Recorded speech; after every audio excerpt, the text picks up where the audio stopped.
Okay, आज जो है ना बेसिकली हम लोग बात करेंगे वोल्टेज डिवाइडर कनेक्शन की। So voltage divider bias is very important connection, और ये भी कॉमन इमीटर कनेक्शंस में ही आता है। और बेसिकली जिस तरीके से मैंने पहले हाईलाइट किया था कि हमारे पास जो सबसे पहला काम है, जो पहला टास्क होता है एसी एनालिसिस करने के लिए, वो ये है कि हमें जो है वो सबसे पहले आपको एसी इक्विवेलेंट सर्किट बनाना होता है। So in order to make AC equivalent circuit, basically we have 4 steps that I have earlier basically highlighted, and I am repeating it again. Setting all the DC sources to 0 first, replacing all capacitors by a short circuit equivalent, and removing all elements bypassed by the short circuit equivalents. You can clearly see जो figure है उसमें आप देख सकते हैं कि मैंने वो चीज़ें मार्क कर दी हैं जो इन स्टेप्स को करने की वजह से जो है इफ़ेक्ट होंगी या वो रिमूव हो जाएंगी। और जो लास्ट है मेरे पास स्टेप जो है रीड्राइंग दी नेटवर्क। सो बेसिकली ये मैंने रीड्रॉ किया है network after basically using first 3 rules, और मेरे पास ये रीड्रॉ कर लिया। अब इसमें जो मेन चीज़ रह गई है वो यही है कि जो हमारे पास ट्रांजिस्टर है उसका आर ई मॉडल इक्विवेलेंट जो है वो रिमेनिंग है। So in order to basically solve it, हम उसको आर ई मॉडल से रिप्लेस कर देंगे।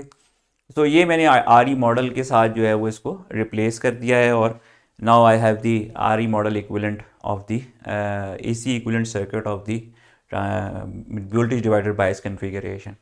अब इसमें जो मेन चीज़ हमारे पास रह गई है वो ये है कि हमने इसको सॉल्व करना है, और सॉल्व करने के लिए जो है हमारे पास जो मेन पैरामीटर्स हैं जो हम लोगों ने फाइंड आउट करने हैं वो वही हैं basically the input impedance, output impedance, voltage gain and the current gain. So let us start with this thing कि हम ये जो है फाइंड आउट करते हैं कि यार हमारे पास जो है वो कौन कौन सी चीज़ें हैं जो हमने इसके अंदर सोल्यूशन करनी है। तो फर्स्ट ऑफ ऑल जो इसमें सबसे पहला हमारे पास है वो है इनपुट इम्पिडेंस। ठीक है, इनपुट इम्पिडेंस से अगर आप करना चाहें तो इसमें आप देख सकते हैं कि मेरे पास एक डिवाइडर लगा हुआ है जो कि basically parallel connection of R1 R2 है। तो so we can replace it with simple one single resistor, और ये बेसिकली इक्विवेलेंट है इस चीज़ के R1 प्लस R2। अगर हम इसको इसमें रिप्लेस कर दें तो हमारे पास जो है ये जो इक्विवेलेंट सर्किट है ये फर्दर जो है वो सॉल्व होके आसान हो जाता है। और now in order to find the input impedance it's very easy. हम सिर्फ जो है basically we will basically solve it with simple on the input side. अगर हम देखें तो हमारे पास जो है Z input is equal to R dash in parallel with beta RE। ये बड़ा इजी हो गया। इसी तरीके से अगर हम आउटपुट इम्पिडेंस फाइंड आउट करना चाहते हैं तो उसमें बेसिकली आपको इनपुट को ज़ीरो करना पड़ता है, और अगर आप इनपुट को ज़ीरो कर दें, जैसे basically input with set to zero, तो आपके पास जो है आउटपुट इम्पिडेंस जो है वो basically very easily equal to RC in parallel with R0 आ जाता है।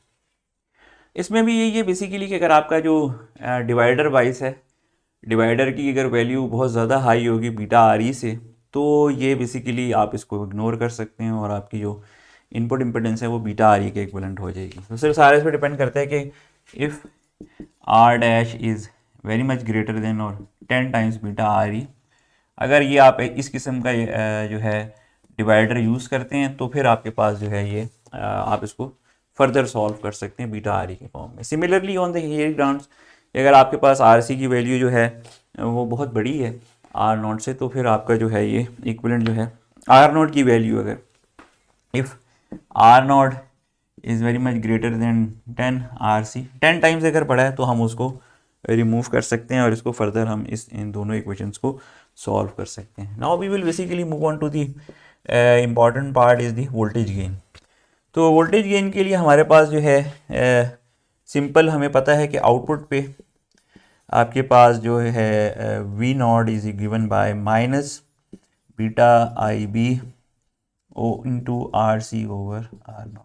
ये बिल्कुल सिमिलर ऑन द ग्राउंड है जो पहले भी हम सोल्यूशन कर सकें पिछली वाले केस के अंदर। अगर हम यहाँ पे देखें तो जो आपके पास IB गिवन है, IB is basically again very easily could be find out is beta RE। तो अगर हम इसकी वैल्यू इसमें रिप्लेस करते हैं तो we will end up with basically V0 is equal to minus beta V I beta R E R C in parallel with R not.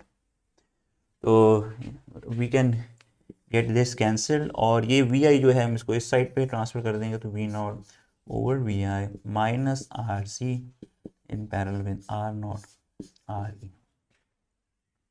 ये हमारे पास वोल्टेज गेन आ गया।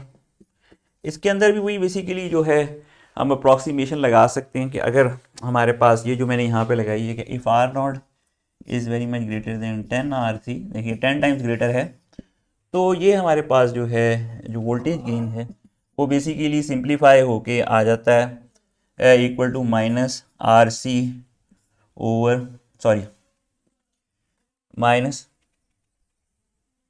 ओके आई थिंक सो, ठीक है। हाँ, are not अगर ये इससे greater है तो हमारे पास ये सॉल्व होके ए वी जो है इक्विवेलेंट होके आ जाता है minus R C over R V. Very interesting, यहाँ पे अगर आप देखें तो माइनस साइन आ रहा है, तो मैंने पहले भी बताया था कि माइनस साइन आ रहा हो तो आपके पास इन्वर्टेड आउटपुट आएगी, ठीक है, इन्वर्टेड आउटपुट आएगी। यानी अगर आपके पास इनपुट जो है वो इस किस्म की है, जब the input is this thing, तो आपके पास जो आउटपुट होगी वो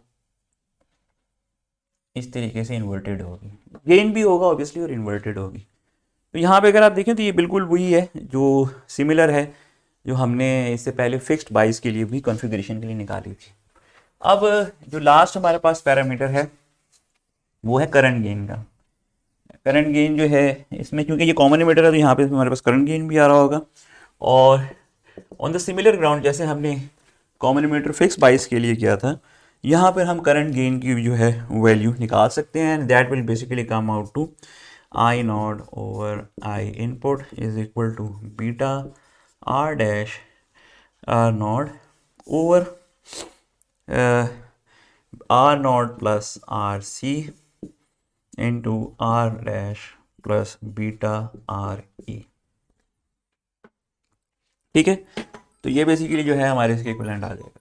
ठीक है।